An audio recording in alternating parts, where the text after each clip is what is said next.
नमस्कार विद्यार्थी मित्रांनो. यापूर्वीच्या तासाला आपण एका संख्यावाचक विशेषणे याबद्दलची माहिती घेतली होती. त्यातीलच पुढील जो भाग आहे आपल्या पाठ्यपुस्तकामधील पृष्ठ क्रमांक 54. बघा, संख्या विशेषणाने तृतीय घटक या जो पृष्ठ क्रमांक 54 वर काही संख्यावाचक विशेषणांचा वापर करून दिलेला आहे. यांचा अभ्यास आपण पाठीमागच्या एका तासाला केलेला होता. याची उजळणी पुन्हा एकदा आपण पाहूया आणि नंतर तो उर्वरित जो भाग आहे तो उर्वरित भाग आपण पाहणार आहोत. बघा, संख्यावाचक विशेषणे जी आहेत ती इयत्ता 8वी मध्ये विशेषणांबद्दल अभ्यास करत असताना आपण हे सांगितलं होतं की यदलिंगम यदवचनम याची विभक्ती विशेषस्य, तदलिंगम तदवचनम साची विभक्ती विशेषणस्य. म्हणजे जे लिंग, जे वचन आणि जी विभक्ती विशेष्याची असते तेच लिंग, तेच वचन आणि तीच विभक्ती विशेषणाची असते. त्याचप्रमाणे ही जी संख्या आहे ही संख्या सुद्धा त्याप्रमाणेच आपल्याला वापरवायची असते. संख्या विश्वम पृष्ठ क्रमांक 54 वर ही संख्या विशेषण, त्यामध्ये मातामही हा भाग पाठीमागच्या वेळेस झाला होता, परंतु पुन्हा त्याची पूर्वपीठिका आपण पाहूया. यामध्ये ग्रीष्मकाले म्हणजेच उन्हाळ्याच्या सुट्टीमध्ये, ग्रीष्म अवकाशे, अवकाश म्हणजे सुट्टी, या सुट्टीच्या कालावधीमध्ये मातामही आपल्या नातवंडांना घेऊन संस्कृतमध्ये वार्तालाप करत आहेत याविषयीची माहिती आपण पाहिलेलीच आहे. यामध्ये एकह हे जे संख्यावाचक विशेषण आहे ते पुल्लिंगी, स्त्रीलिंगी आणि नपुंसकलिंगी कशा पद्धतीने होतं, जसं की एकह चषकः, एका लेखनी, एकम फेनकम. त्याचप्रमाणे एकह बालः, एका बाला, एकम वनम. अशा पद्धतीनं एकम हे संख्यावाचक विशेषण आपण वापरतो. त्याचप्रमाणे द्वौ, द्वौ इथून पुढे आपण माहिती घेणार आहोत. आता इथं द्वि हे जे संख्यावाचक विशेषण आहे ते नेहमी द्विवचनामध्येच त्याची रूप आपल्याला पाहायला मिळतात. जसं एकम हे संख्यावाचक विशेषण हे केवळ एक वचनामध्ये त्याची रूप सापडतात सर्व विभक्त्यांमध्ये. त्याचप्रमाणे द्वौ हे जे संख्यावाचक विशेषण आहे ते संख्यावाचक विशेषण नेहमी द्विवचनामध्ये चालतं, कारण की संख्या 2 आहे. आणि 3 किंवा 3हून पुढील जी संख्यावाचक विशेषणं आहेत ती नेहमी बहुवचनामध्ये चालतात. आता आपण द्वि हे संख्यावाचक विशेषण आहे त्या विशेषणाचा वापर वाक्यांमध्ये कसा होतो ते आता पाहणार आहोत. जसं द्वौ लघु हस्तौ तालिका वादनाय.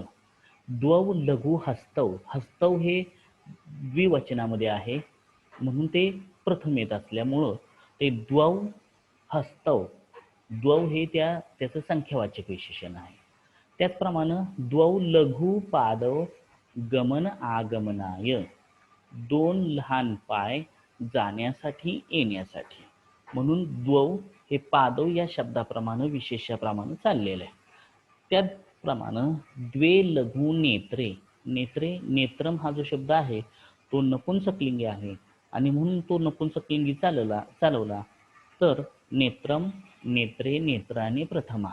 नेत्रे हे प्रथमेचं द्विवचन आहे म्हणून संख्यावाचक विशेषण जे द्वि आहे त्याचं द्विवचनी रूप जे आहे ते द्वे असं होतं, म्हणून द्वे नेत्रे. इथं मात्र द्वौ नेत्रे असं होणार नाही, तर की सांगितलेल्या नियमानुसार विशेष्याप्रमाणे विशेषण चालतं आणि म्हणून जे विशेषण त्या विशेष्याप्रमाणे चालल्यामुळं विभक्ती, लिंग, वचन हे त्याप्रमाणेच चालवावं लागतं. त्याचप्रमाणे पृथा काय यावर म्हणते बघा, हे मातामही अवगतम मया, अवगत म्हणजे समजले, मया अवगतम मला समजले, यथाच द्वौ द्वे एतयोः भेदः अपि ज्ञातः, तसेच मला द्वौ आणि द्वे यामधील भेद सुद्धा समजला, माहिती झाला. म्हणजे द्वौ हे पुल्लिंगी रूप तर द्वे हे नपुंसकलिंगी रूप आहे.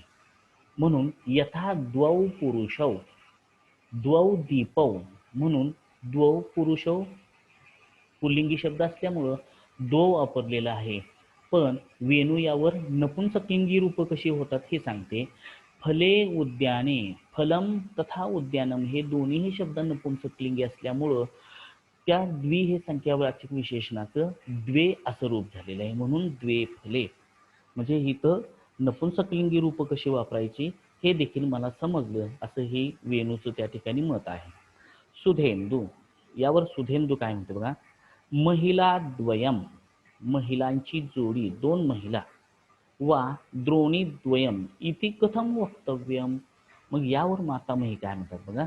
याच्यापूर्वी द्वौ द्वे अशा पद्धतीनं रूप वापरली, पण आपण म्हणतो महिलांची जोडी, बादल्यांची जोडी, द्रोणीद्वयम, महिलाद्वयम, बालकद्वयम, त्या पद्धतीने मग हे कसं आहे. इति कथम वक्तव्यम, हे कसे बरे बोलावे. वक्तव्यम हे रूप जे आहे ते वच दोन परस्मैपदी धातूचं ते तवतू रूप आहे वक्तव्यम. मातामही यावर काय म्हणतात बघा. द्वे महिले द्वे द्रोण्यो वा. मग तिथं आपण द्वे महिले, कारण की माला शब्दाप्रमाणे चालवलं तर माला माले माला हा प्रथमा, महिला महिले महिला हा प्रथमा. मग द्विवचनामध्ये म्हणून द्वे महिले वा द्वे द्रोण्यो, कारण की द्रोणी हा शब्द इकारांत आहे, त्याचं द्विवचन जे आहे ते द्रोण्यो होतं म्हणून, आणि हे स्त्रीलिंगी असल्यामुळं दोन्हीही ठिकाणी द्वे हे रूप वापरलेलं आहे. इदानीम अहम संख्या शृंखलाम वदामी, मी आता त्याची संख्या शृंखला जी आहे ती म्हणते. कथयत किम एतत, आता मी जे सांगते ते काय आहे, हे कसे बरे, याविषयी मातामही आजी विचारत आहेत. त्रयः तिसरः त्रीणि चत्वारः चतस्रः चत्वारि. इथं अनुक्रमे त्रि आणि चतुर ही जी संख्यावाचक विशेषण जे आहेत, म्हणजे 3 आणि 4, याची ती अनुक्रमे पुल्लिंगी, स्त्रीलिंगी, नपुंसकलिंगी रूप आहेत. म्हणजे त्रयः पुरुषाः, 3 पुरुष, तिसरः महिलाः, 3 महिला, त्रीणी फलानी. म्हणून ही अनुक्रमे जी रूप आहेत ती पुल्लिंगी, स्त्रीलिंगी आणि नपुंसकलिंगी आहे. तद्वतच चतुर ह्या संख्यावाचक विशेषणाची पुल्लिंगी, स्त्रीलिंगी, नपुंसकलिंगी कोणती रूप आहे तर चत्वारः चतस्रः चत्वारि. चत्वारः पुरुषाः, चतस्रः महिलाः, चत्वारि इथं वनानी असं म्हटलं तर चालेल, नपुंसकलिंगी शब्द चत्वारि वनानी. म्हणून या परिच्छेदामध्ये आपण पाहिलं की एकम हे संख्यावाचक विशेषणाप्रमाणेच द्वि हे संख्यावाचक विशेषण पुल्लिंगी, स्त्रीलिंगी, नपुंसकलिंगी कोणत्या प्रमाणे होतं, आणि त्याचबरोबर त्रि आणि चतुर या संख्यावाचक विशेषणाची पुल्लिंगी, स्त्रीलिंगी आणि नपुंसकलिंगी रूप कशी होतात याविषयी इथं या परिच्छेदा माहिती सांगितलेली आहे. आणि म्हणून त्याची काही उदाहरणं आपण सुधेंदू आणि पृथा या 2 विद्यार्थ्यांच्या मार्फत आपण पाहणार आहोत. बघा, हसित्वा, हसून, हस धातूचं ते त्वांतव्य आहे. मया अवगतम, मला समजले, आता मला हे समजलं. जसं की त्रयः वृक्षाः, 3 वृक्ष, तिसरः मक्षिकाः, मक्षिका म्हणजेच माशी. बघा, मक्षिका या शब्दाचा अर्थ माशी, 3 माशा. त्रीणी फलानी, 3 फळे. बघा, अनुक्रमे वृक्ष, मक्षिका आणि फल हे पुल्लिंगी, स्त्रीलिंगी, नपुंसकलिंगी रूप आहेत. आणि म्हणून त्रि या संख्यावाचक विशेषणाची तिथं पूर्णपणे वेगवेगळी रूप वापरलेली आहेत. त्रयः वृक्षाः, म्हणून आपण काही वेळेला गोंधळ असा करतो की वृक्षाः यामध्ये वृक्ष त्याला काना जोडलाय आणि पुढे विसर्ग, म्हणून काही वेळेला आपल्याकडून त्रय यानंतर काना जोडून विसर्ग देण्याची शक्यता असते. म्हणून काही विद्यार्थी त्रयाः असं वापरतात, तर हे असं वापरायचं नाही, कारण की त्रयः हेच संख्यावाचक विशेषण बहुवचनामध्ये योजलेलं आहे. त्याचप्रमाणे तिसरः, मक्षिका हा बहुवचनामध्ये दिसतंय म्हणून तिसरा हा करायचं नाही, कारण की तिसरं हे बहुवचनामध्येच आहे. यावर पृथा काय म्हणते बघा. तिष्ठ रे, तिष्ठ लोट लकाराचं ते रूप आहे स्था धातूचं. थांब रे.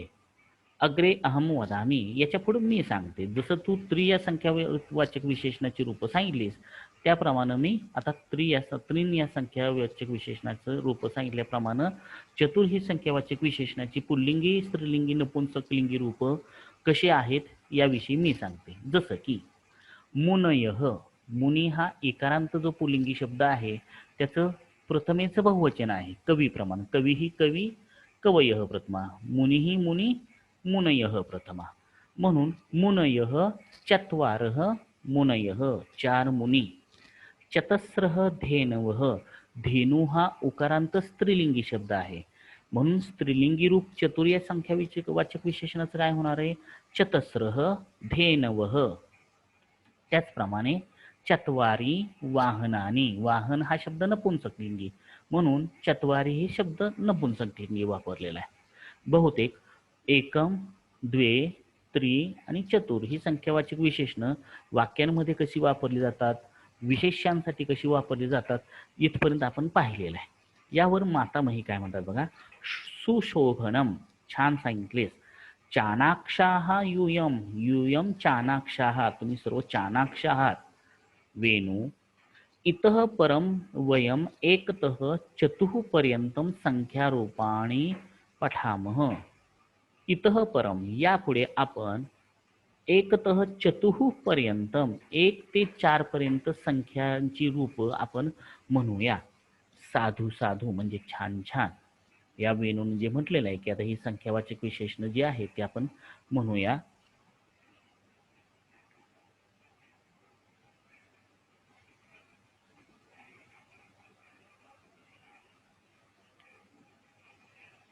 आता ही जी संख्यावाचक विशेषणं आहेत ती पंच पासून पुढची जी रूपं आहेत संख्यावाचक विशेषणं त्यांची अशी रूपं होत नाहीत.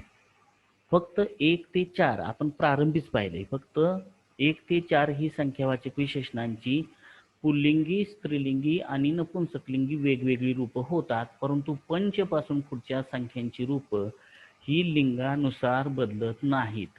म्हणजे पंच महिलाः, पंच पुरुषाः, पंच उद्यानानी. मग इथं उद्यानानी, महिलाः, पुरुषाः हे शब्द जरी वेगवेगळ्या लिंगामधील वचनांमधील वापरले तरी देखील पंच हे संख्यावाचक विशेषण आहे तसंच राहतं. म्हणून आपल्याला 1 ते 4 हे संख्या ज्या आहेत त्या मात्र आपल्याला अत्यंत चांगल्या पद्धतीनं लक्षात ठेवणं गरजेचं आहे. म्हणून आपल्या पुढं स्क्रीनवर दिसत असेल की एकम हे संख्यावाचक विशेषण आणि द्वि हे संख्यावाचक विशेषण प्रत्येक विभक्त्यांमध्ये कशा पद्धतीनं चाललंय.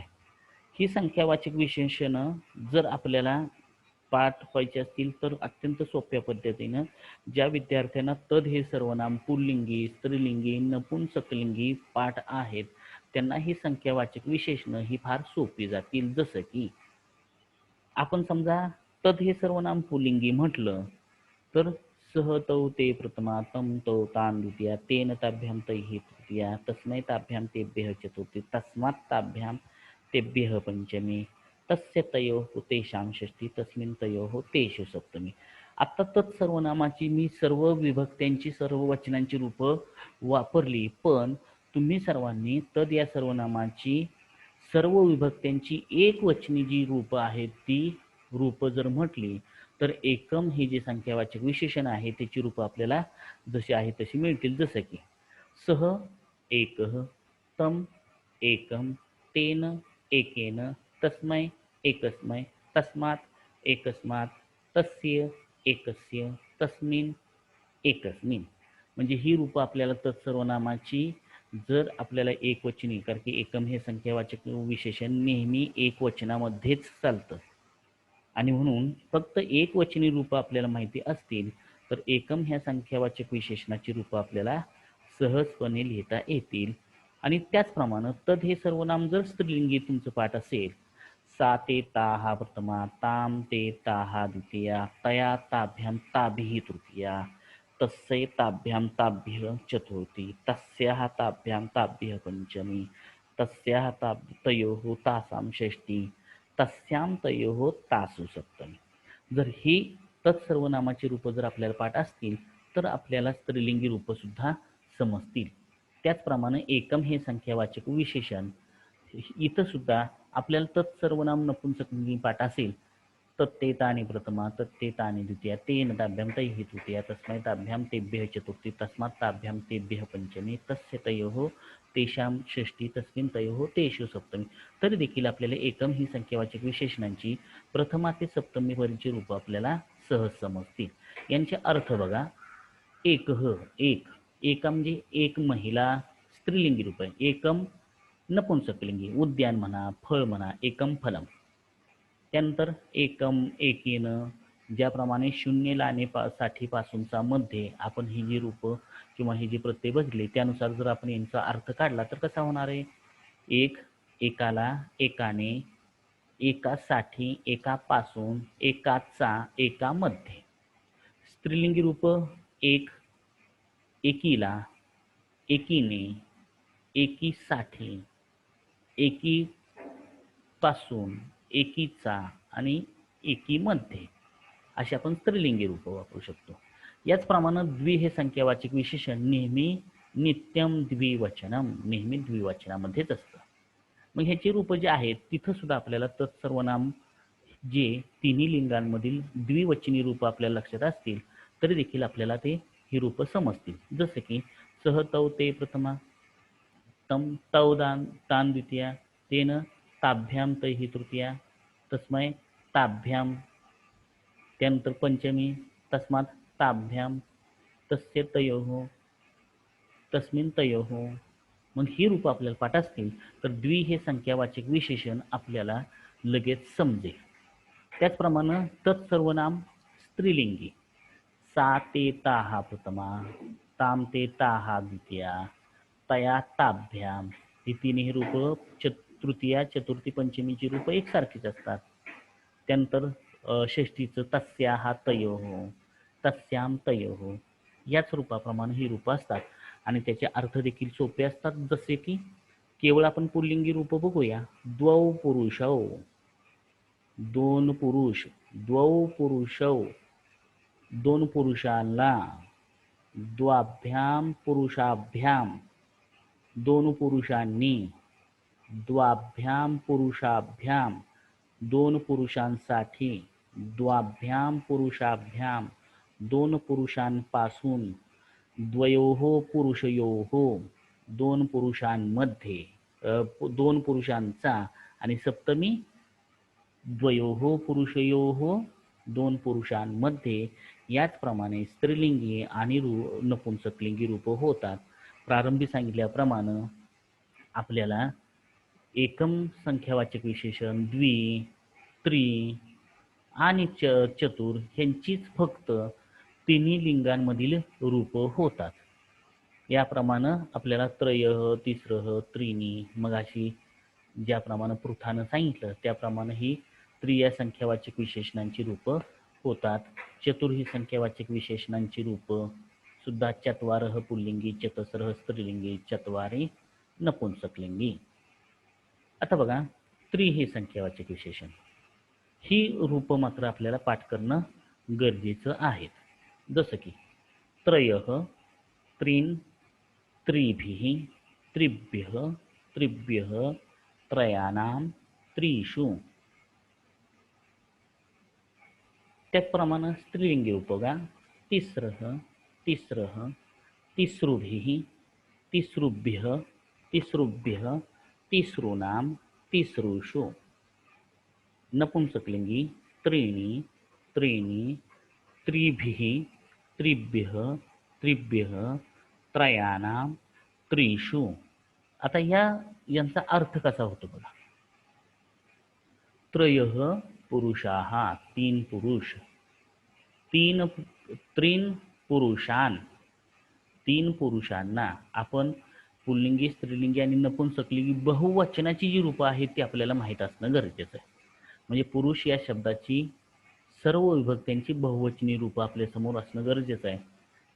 म्हणून तृतीय विभक्ती काय येणार आहे. पुरुषैहि, त्रिभिः पुरुषैः, त्रिभ्यः पुरुषेभ्यः, त्रिभ्यः पुरुषेभ्यः, त्रयाणां पुरुषाणां, त्रिषु पुरुषेषु. अर्थ कसे होतील त्याचे. तीन पुरुष, तीन पुरुषांना, तीन पुरुषांनी, तीन पुरुषांसाठी, तीन पुरुषांपासून, तीन पुरुषांचा आणि तीन पुरुषांमध्ये. त्याचप्रमाणे स्त्रीलिंगी रूप तिघींचा, तिघी, तिघींना, तिघींनी, तिघींसाठी, तिघींपासून, तिसृणाम तिघींचा, तिसृषु तिघींमध्ये असे अर्थ होतात. इयत्ता 8वी मध्येच आपल्याला देव या शब्दाची रूपं पाहत असताना आपण सर्व विभक्त्या आणि वचनं यांचे अर्थ आपण पाहिलेले होते. त्याचप्रमाणे तेच अर्थ आपण या संख्यावाचक विशेषणांना घेतले की त्याचे अर्थ आपल्याला जमतील. त्याचबरोबर चतुर हे संख्यावाचक विशेषण नित्यम बहुवचनम म्हणजे त्रि हे संख्यावाचक विशेषण, चतुर हे संख्यावाचक विशेषण ह्यांची रूपं नेहमी बहुवचनीच आढळतात, कारण की त्यामध्ये 3 किंवा 3हून संख्या अधिक आहेत. पुल्लिंगी रूप बघा चतुर या संख्यावाचक विशेषणाची. चत्वारः, चतुरः, चतुर्भिः, चतुर्भ्यः, चतुर्भ्यः, चतुर्णाम चतुर्षु. स्त्रीलिंगी बघा चतस्रः, चतस्रः, चतस्रुभिः, चतस्रुभ्यः, चतस्रुभ्यः, चतस्रुणाम चतस्रुषुः. चत्वारि, चत्वारि, चतुर्भिः, चतुर्भ्यः, चतुर्भ्यः, चतुर्णाम चतुर्षु. म्हणजे पुल्लिंगी आणि नपुंसकलिंगी ही रूप प्रथमा द्वितीय विभक्ती सोडता अन्य रूप ही दोन्ही लिंगांमध्ये एकसारखीच असतात. आणि म्हणून वाक्यांमध्ये लिहित असताना तुम्हाला चतुर हे संख्यावाचक विशेषण एक नमुना दाखल आपण पुल्लिंगी बघूया. समजा उदाहरणार्थ वृक्ष असेल तर चत्वारः वृक्षाः, चतुरः वृक्षान्. आता इथं बहुवचन घेतलं पाहिजे. चतुरः वृक्षान्, चतुर्भिः वृक्षैः, चतुर्भ्यः वृक्षेभ्यः, चतुर्भ्यः वृक्षेभ्यः, चतुर्णाम वृक्षाणाम, चतुर्षु वृक्षेषु. अशी संख्यावाचक विशेषण आपल्याला जशी पुल्लिंगी त्याच पद्धतीनं स्त्रीलिंगी आणि नपुंसकलिंगी योजावयाची आहेत. यासाठी आपल्याला इथं काही वाक्य दिलेली आहेत. या वाक्यांमध्ये आपण ही जी संख्यावाचक विशेषणं आहेत ही संख्यावाचक विशेषणं योजणं आवश्यक आहेत. तर गृहपाठासाठी आपल्याला ही वाक्य दिलेली आहेत. या वाक्यांमध्ये तुम्ही योग्य पद्धतीनं संख्यावाचक विशेषणं योजावयाची आहेत, ज्याप्रमाणे या तक्त्यामध्ये आहे. आता ही संख्यावाचक विशेषणं आपण नंतरच्या पाठाला पाहणार आहोत, परंतु गृहपाठासाठी ही जी वाक्य आहेत ही वाक्य लिहा आणि त्यामध्ये संख्यावाचक विशेषणांचा वापर आपणास करायला जमतोय का हे पहा. यामध्ये काही शंका आली असेल तर मात्र तुम्हाला ही सर्व रूपं जी आहेत ती मात्र पुढच्या तासाच्या वेळेला आवर्जून सांगितली जातील. धन्यवाद.